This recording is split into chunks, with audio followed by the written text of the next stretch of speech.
Olá, bom dia. Governo federal anuncia a lista das estatais que serão privatizadas. Por enquanto, 9 empresas passarão para as mãos da iniciativa privada.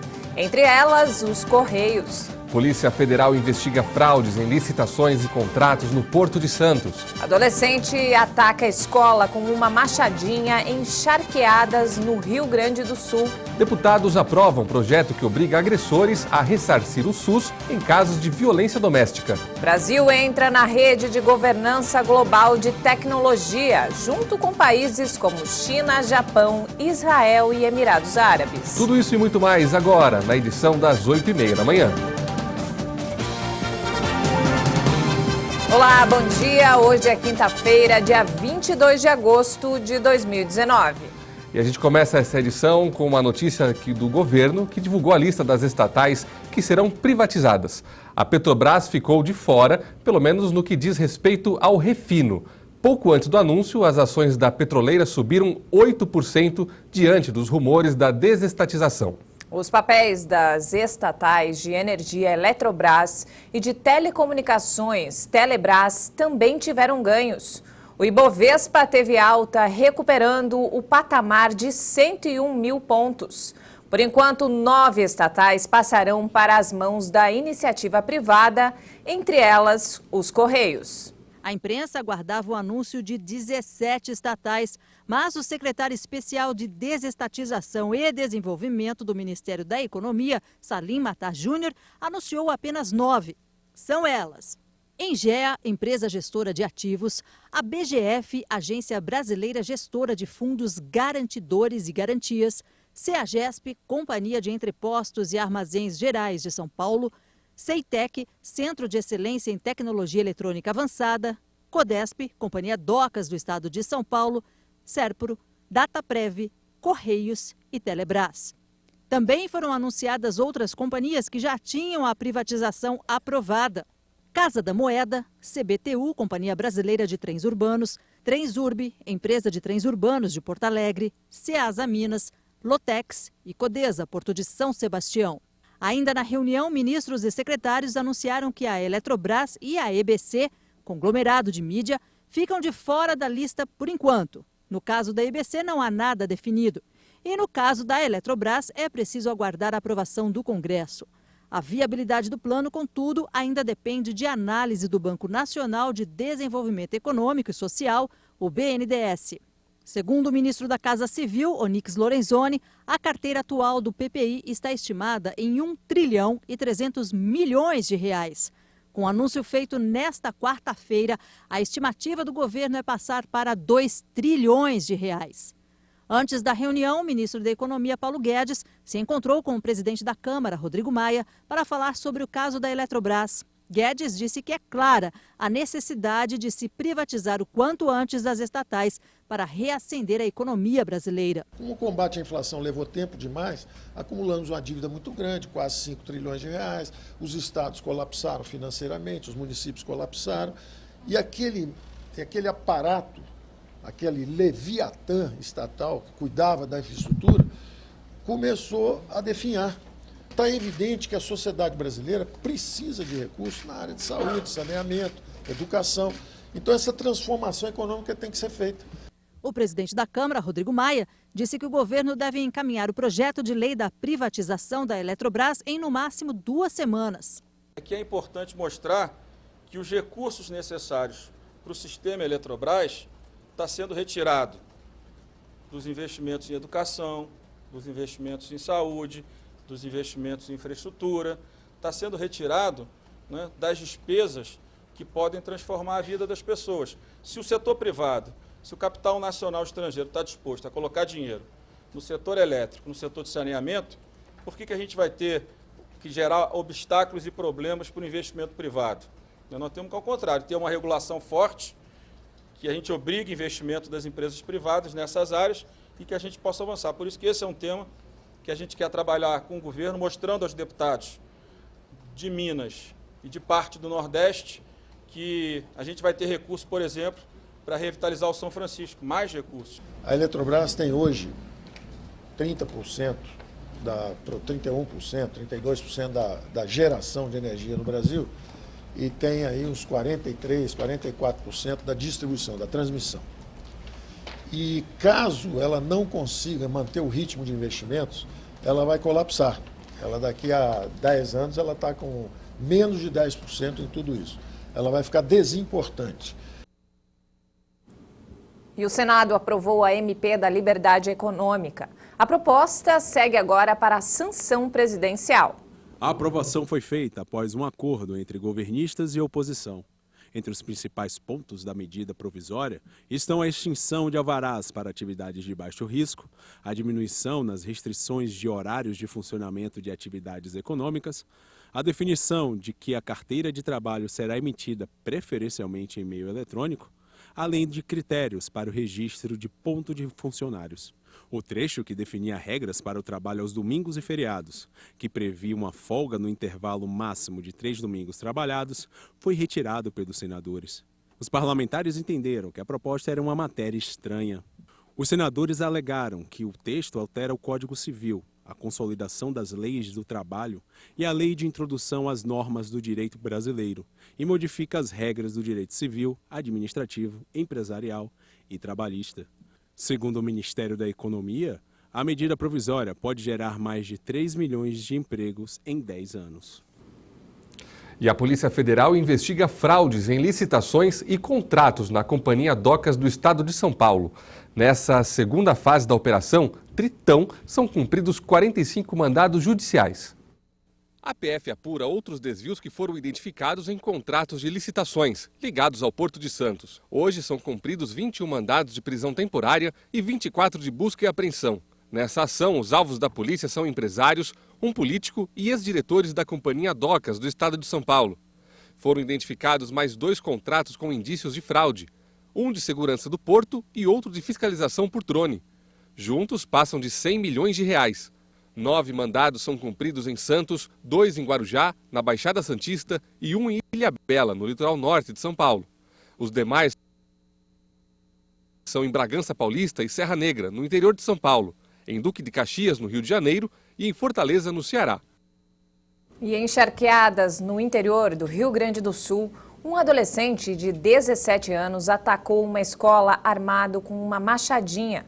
6 estudantes e uma professora ficaram feridos. O autor do ataque, um adolescente de 17 anos, disse que sofria bullying e que se inspirou em caso de Suzano. Por volta das 13 horas, o jovem invadiu o Instituto Estadual Assis Chateaubriand armado com uma machadinha e um coquetel Molotov.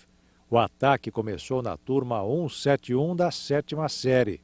O invasor se agachou próximo à porta, pegou o recipiente com combustível de dentro de uma mochila, acendeu, abriu a porta e jogou dentro da sala. Assustados, os alunos tentaram sair quebrando a janela. A bomba caseira não explodiu e o adolescente entrou na sala com a machadinha desferindo golpes. 6 estudantes foram feridos nas mãos, costas e pernas. A professora foi golpeada na cabeça. O autor do ataque, que tem 17 anos, foi apreendido pouco depois. O adolescente prestou depoimento e admitiu ter agido sozinho. Segundo a polícia, o jovem é ex-aluno da escola. O agressor confessou o ataque e disse que sofria bullying. Ele admitiu que se inspirou no caso de Suzano. A ação foi inspirada no caso Suzano, né? Inclusive utilizou um instrumento idêntico àqueles indivíduos. E ele armou tudo sozinho? Sim, sim. Não existe a participação de nenhum outro indivíduo nessa ação criminosa. Ele foi antes lá para já conhecer a escola? Ele já conhecia a ação. A irmã estuda na escola. Ele levava a irmã para acompanhar a rotina desse desafeto dele. O que vai acontecer com ele agora? Mas o desafeto estuda na escola ainda? Estuda na escola. Nós vamos apresentar ele ao Ministério Público da cidade da comarca de Charqueadas e eu creio que a doutora Daniela representará pela internação. E ele chegou a atingir com a machadinha o desafeto? Como é que ele atingiu os outros? Como é que foi isso? Ele ingressou nessa sala de aula achando que o desafeto estava no local e começou a desferir os golpes indistintamente. Segundo o Corpo de Bombeiros, todas as vítimas foram levadas para o hospital de Charqueadas e não correm risco de morte. As aulas foram suspensas e o local foi isolado para a perícia. O vice-governador do estado, que acumula o cargo de secretário de Segurança, Ranolfo Vieira Júnior, foi ao município para dar suporte às forças de segurança. Em princípio está esclarecido o fato. Trata-se de um adolescente. De idade? Se eu falar, tu vem, tá? 7 anos, está sendo ouvido nesse momento. Os 2 promotores de justiça da comarca, uma promotora e um promotor, estão aqui na delegacia já também para acompanhar todo esse procedimento, enfim, como tem que ser. Ele confessou o ataque? Está sendo ouvido, em princípio, ele deu os motivos. Tudo leva a crer que seja ele.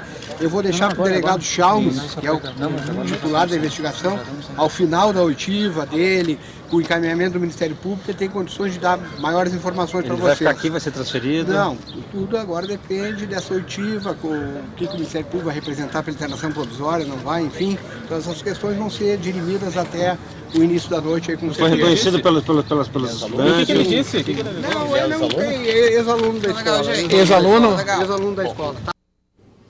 E o ministro da Economia, Paulo Guedes, afirmou hoje que o governo vai apresentar ao Congresso, em breve, a proposta de reforma tributária. De acordo com o ministro, a proposta também irá contemplar um imposto sobre transações financeiras, similar à extinta contribuição provisória sobre movimentação financeira, a CPMF. Guedes afirmou durante uma coletiva que o novo tributo será uma opção a ser avaliada pelos parlamentares.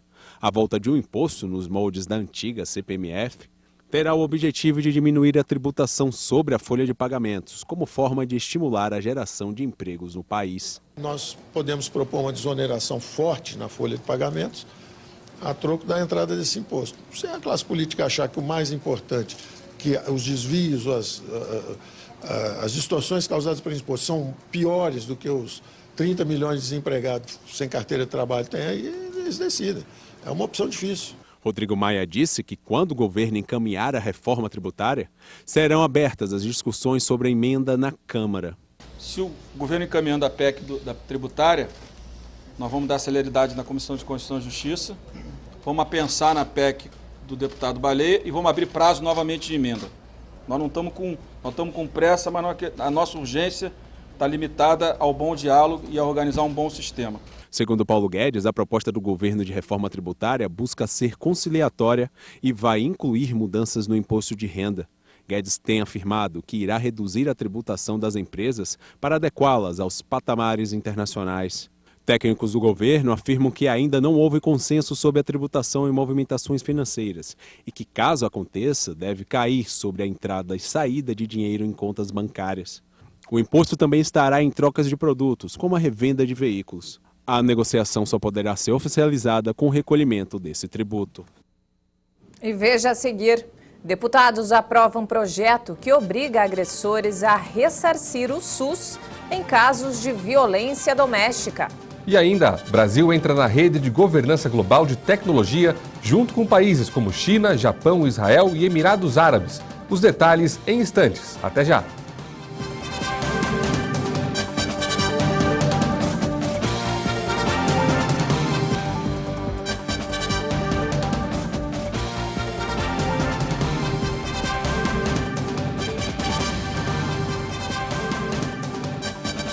Nós estamos de volta, 8 horas e 50 minutos, e a Câmara dos Deputados aprovou o projeto que obriga o agressor, em caso de violência doméstica, a ressarcir o Sistema Único de Saúde. O texto deve ser enviado ao Palácio do Planalto para a sanção do presidente. O projeto de lei obriga agressores a arcarem com os custos médicos e hospitalares se a vítima de violência doméstica for atendida pelo SUS. O texto tinha sido aprovado pela Câmara, mas sofreu alterações durante a votação no Senado. Por isso, teve que voltar para ser apreciado pelos deputados. Eles rejeitaram as mudanças feitas pelos senadores e agora segue direto para a sanção presidencial. Entre as medidas, o texto prevê que os recursos arrecadados devem ser destinados ao Fundo de Saúde da União, do Estado ou do município responsável pela unidade que prestou os serviços à vítima. A proposta determina que o agressor não pode usar dinheiro da vítima e dos dependentes para fazer o pagamento ao SUS. Tem que ser dinheiro dele. O ressarcimento também não pode ser atenuante nem substituir a pena aplicada na esfera criminal. E o governo de São Paulo anunciou a criação do Centro para a Quarta Revolução Industrial do Fórum Econômico Mundial. A medida, em parceria com o Ministério da Economia, coloca o Brasil na rede dedicada à governança global de tecnologia, junto com países como China, Japão, Israel e Emirados Árabes. Vivemos num mundo cada vez mais conectado. A tecnologia revolucionou o acesso à informação e o modo como nos comunicamos. Agora fazemos parte da era da revolução tecnológica, que impacta nas indústrias, gera crescimento econômico e empregos mais qualificados. Nós, por um lado, vamos ter provavelmente muito mais inteligência artificial e algumas tarefas manuais vão ser substituídas e automatizadas e vai trazer inteligência sobre aquilo, mas novos negócios vão surgir. Esse é o primeiro vetor. De fato, os países com menor problema de desemprego hoje, em geral, são os mais avançados na indústria 4.0. Em 2020, a quarta revolução industrial estará ligada a tecnologias como inteligência artificial, robótica e nanotecnologia. E tudo isso deve mudar os modelos de negócios e os mercados de trabalho. Pensando nisso, o governo de São Paulo anunciou nesta quarta-feira a criação do Centro para a Quarta Revolução Industrial. A instalação do escritório em São Paulo é uma parceria do governo do Estado, Ministério da Economia e o Fórum Econômico Mundial. E esta quarta revolução industrial é um tema que atende muitíssimo bem às expectativas do governo brasileiro. Teremos, inclusive, um grande workshop aqui em São Paulo no próximo mês de outubro deste ano. China, Japão, Israel, Estados Unidos e Emirados Árabes são alguns países que já possuem centros para a quarta revolução industrial. O 8º centro será aqui no Brasil e deverá estar funcionando a partir de maio do ano que vem. A instalação do centro marca o comprometimento formal da quarta revolução industrial no Brasil, em parceria com a iniciativa privada. A criação da unidade do país será feita oficialmente também no encontro anual do Fórum Econômico Mundial em Davos, em janeiro de 2020. E a inauguração do espaço na capital paulista será durante o Fórum Econômico Mundial para a América Latina. O World Economic Forum Latin America será de 6 a 8 de maio de 2020 em São Paulo, aqui na capital, reunindo empresários latino-americanos e empresários também de outros continentes que têm investimentos aqui na América Latina e também chefes de Estado que serão convidados. E nos destaques internacionais, o primeiro-ministro britânico Boris Johnson foi recebido em Berlim pela chanceler alemã Angela Merkel. O encontro foi nesta quarta-feira. A chanceler alemã Angela Merkel acenou para o primeiro-ministro britânico Boris Johnson ao considerar possível um acordo negociado para o Brexit antes do esperado. A declaração foi feita em Berlim ao receber o premier britânico na primeira viagem oficial ao exterior desde que o conservador assumiu o cargo. Já dissemos que provavelmente encontraríamos um acordo nos próximos 2 anos, mas talvez possamos fazer isso nos próximos 30 dias. Por que não? Então estaremos um passo adiante na direção certa e temos que fazer um esforço. Johnson agradeceu a disponibilidade de Merkel em estabelecer um diálogo. Fico muito satisfeito em ouvi-la, em ouvir que pelo menos uma conversa nesse sentido pode começar. E você estabeleceu um cronograma empolgante de 30 dias. Estou muito feliz com isso. As discussões sobre uma saída negociada do Reino Unido do bloco esbarram no mecanismo chamado salvaguarda irlandesa sobre as fronteiras entre as Irlandas, previsto no acordo concluído por Londres e a União Europeia. Na quinta-feira, Johnson vai ser recebido em Paris por Emmanuel Macron, que até agora defende uma linha mais dura que Angela Merkel sobre o Brexit. E uma imagem inusitada chamou a atenção no parlamento da Nova Zelândia. O presidente da casa, Trevor Mallard, vejam só, deu uma mamadeira a um bebê enquanto conduzia a sessão de debates do dia. Trevor Mallard, presidente do Parlamento da Nova Zelândia, roubou a cena hoje ao dar cola e mamadeira para o filho de um deputado durante sessão da casa.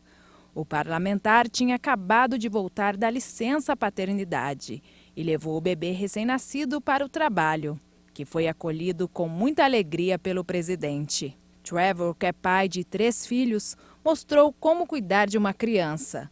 O presidente do parlamento ainda publicou nas redes sociais fotos do momento. e parabenizou o colega de casa pelo nascimento do filho. Mas acredite, essa não é a primeira vez que o presidente divide seu assento com o filho de um integrante do parlamento. Em novembro de 2017, ele dividiu a cadeira com a filha de 3 meses de uma parlamentar. E agora os destaques da previsão do tempo. Quer saber como fica o clima nesta quinta-feira na sua região? Confira agora na previsão completa para todo o país.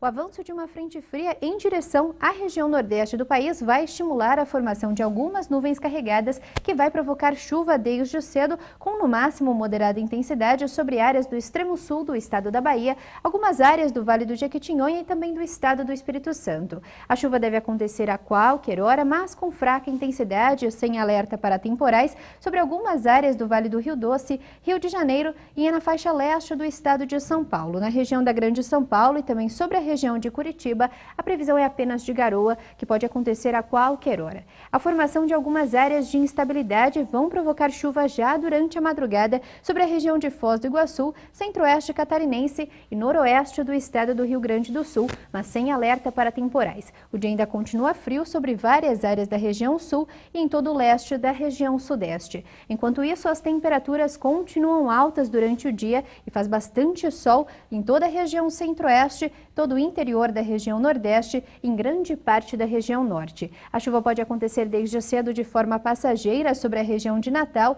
Aracaju e também Maceió, e pancadas de chuva acontecem entre a tarde e a noite, desde o oeste do estado do Acre até a região de Belém, no estado do Pará. Falando das temperaturas, a mínima prevista em Manaus é de 23 graus, 13 graus em São Paulo e 18 graus na região de Vitória. E a temperatura máxima pode chegar aos 40 graus em Palmas, 33 graus em São Luís e 29 graus em Natal.